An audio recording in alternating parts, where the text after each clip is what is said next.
of recorders, women blessed with a remarkable ability to retain details, each responsible for transcribing every word their own specific lord uttered. They operated under seal of death, not just their own, but that of their entire families, should one word of what they recorded be uttered outside the camera. Collective punishment was assumed among the people of Naitani. It was part of the rigid code that kept the peace under the eyes of the Dark Masters. Last to enter was the first speaker, the one man not of the ruling class, trusted to hear all that was said, and whose sole role it was to act as chief arbitrator. Following tradition, he paused for a moment and turned to face the hour marker, indicating that it was time to shut the doors.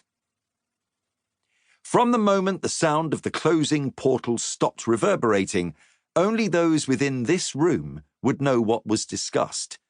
The population would learn what had been concluded by whatever edicts emerged from the camera. All the deliberations, debates, arguments, and occasionally threats that were spoken within were closely guarded secrets.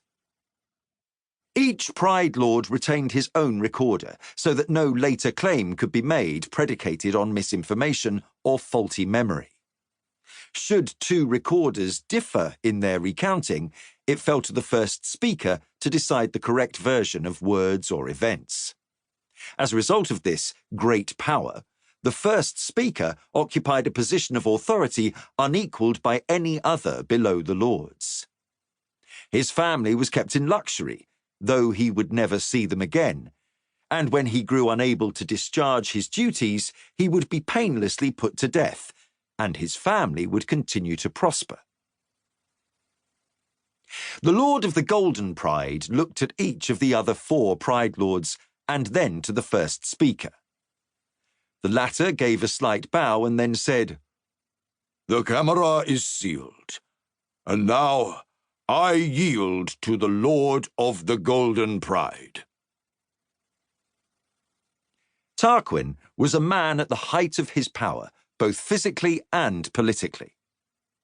He stood up slowly.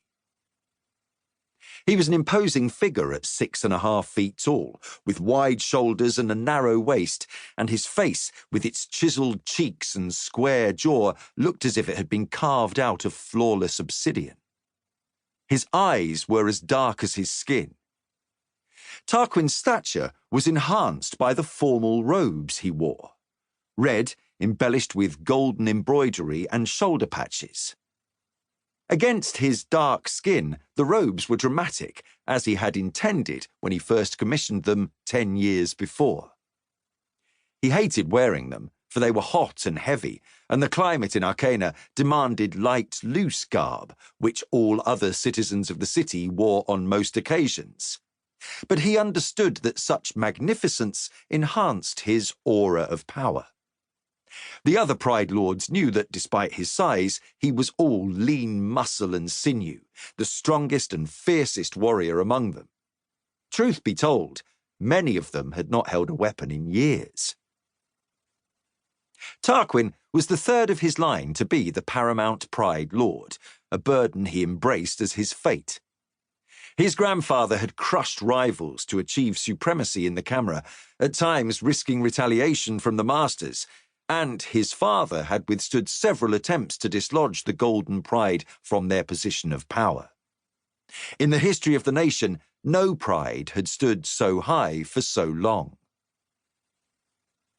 Despite his relative youth, he had turned 36 a month previously, Tarquin had been schooled since childhood in governance and understood both the public and covert methods of maintaining control. Moreover, he had mastered the art of persuasion, convincing the other Pride Lords to follow his lead, knowing when to bow to alternative solutions in order to gain socially while losing in different ways, and when to hold firm to his own position. His rule had been far less tumultuous than that of his forebears, as the other leaders in this chamber had grown up with the Golden Pride being the paramount one for their entire lives. Should Tarquin bequeath the premiership to his eldest son?